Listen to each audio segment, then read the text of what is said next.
প্রিয় দর্শক, এখন এই মুহূর্তে দাঁড়িয়ে রয়েছি খোকসা বাস স্ট্যান্ড চত্বরে। আপনারা জানেন যে আমাদের খোকসার কৃতি সন্তান, আমাদের শিমুলিয়া ইউনিয়ন মানিককাট প্রবাসী, সৌদি প্রবাসী রেমিটেন্স যোদ্ধা। ইতিমধ্যে কিন্তু আমাদের কুষ্টিয়া থেকে আমরা দেখেছি যে 18ই ডিসেম্বর আন্তর্জাতিক অধিবাসী দিবস এবং জাতীয় প্রবাসী দিবস 2024-এর প্রবাসীর অধিকার এবং আমাদের অঙ্গীকার বৈষম্যহীন বাংলাদেশ আমাদের সবার আজকে প্রথম পুরস্কার অর্জন করেছে কুষ্টিয়া জেলার সর্বোচ্চ রেমিটেন্স প্রেরণকারী আমাদের আলহাজ আনোয়ার খান। তিনি কিন্তু ইতিমধ্যে আমাদের খোকসা বাস স্ট্যান্ড চত্বরে অবস্থান করেছে।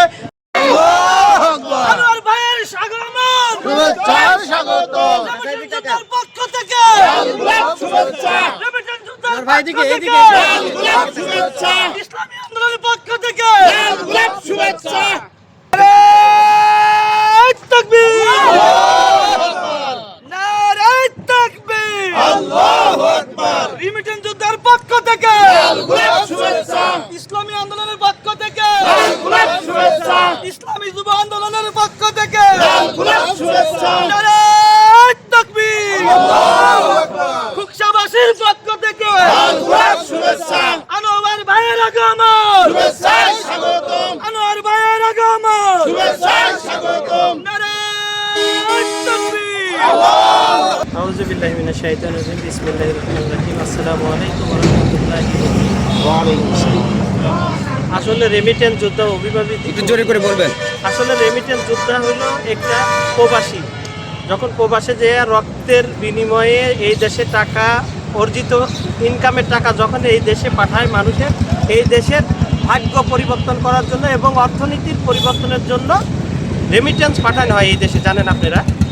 এবং আমাদের রেমিটেন্সের কিন্তু মুখেই বলে শুধু রেমিটেন্স যোদ্ধা, রেমিটেন্স যোদ্ধা, কাজে কিন্তু রেমিটেন্স যোদ্ধা নাই। আমি ডিসি মহোদয়কে আজকে বলছি, দেখেন আপনি মুখে যদি বলি আমরা রেমিটেন্স যোদ্ধা, রেমিটেন্স যোদ্ধা, কাজে কর্মে প্রমাণ না হইলে কিন্তু সেটা তার কোনো অর্থই আসে না। আর একটা বিষয় সেটা হলো, আমরা 17 বছর আমরা দেখছি এবং 54 বছর দেখছি রেমিটেন্সের শুধু বলা হতো এয়ারপোর্টে সম্মান নাই। এখন দেখেন 5 আগস্টের পরে এখন কিন্তু আলহামদুলিল্লাহ অনেক সম্মান রেমিটেন্স যোদ্ধাদের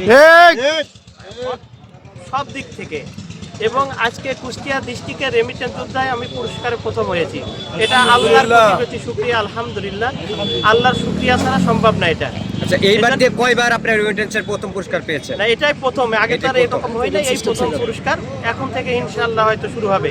আর আমি সবার কাছে দোয়া চাই এবং সবার সহযোগিতা চাই যেন আমরা খোকসাকে রেমিটেন্স যোদ্ধা হিসাবে আমরা খোকসাটাকে মান উন্নয়ন এবং সার্বিক দিকে যত খোকসা কুষ্টিয়া ডিস্ট্রিক্টের ভিতরে খোকসাটারে আমরা মডেল বানাতে চাই। আপনাদের সবাই সহযোগিতা চাই। স্কুল, মাদ্রাসা, হসপিটাল, মসজিদ, গরিব, মিসকিন, অসহায় প্রত্যেকের পাশে আমরা দাঁড়াতে চাই। রেমিটেন্স যোদ্ধা আসলে বিদেশের মাটিতে অনেক কষ্টের পরে যখন বাংলাদেশের মানুষের কথা মনে পড়ে তখন কিন্তু বাংলাদেশের মানুষের কাছেই ফিরে আসতে চাই রেমিটেন্স যোদ্ধা। বাংলাদেশের প্রতি ভালোবাসা কিন্তু প্রত্যেকটা রেমিটেন্স যোদ্ধারই আছে। এই হিসাবে আপনাদের যারা সাংবাদিক আছেন আমি আপনাদেরকে ধন্যবাদ জানাই এবং শুকরিয়া জানাই। আপনারা প্রত্যেকেই রেমিটেন্স যোদ্ধাদের পাশে এসে দাঁড়ান এবং ভুল ত্রুটি মানুষেরই হয়, ভুল ত্রুটি ক্ষমার দৃষ্টিতে দেখে আপনাদের আমাদের পাশে থাকার জন্য বিশেষভাবে অনুরোধ করছি। এবং অনুরোধ এটা আপনাদের এই দেশের অর্থনৈতিক উজ্জ্বলের জন্য আপনাদেরও একটা বিশাল ভূমিকা আছে কিন্তু। এই হিসাবে আমি সবাইকে ধন্যবাদ জানিয়ে আমার এই বক্তব্য সংক্ষিপ্ত বক্তব্য শেষ করছি।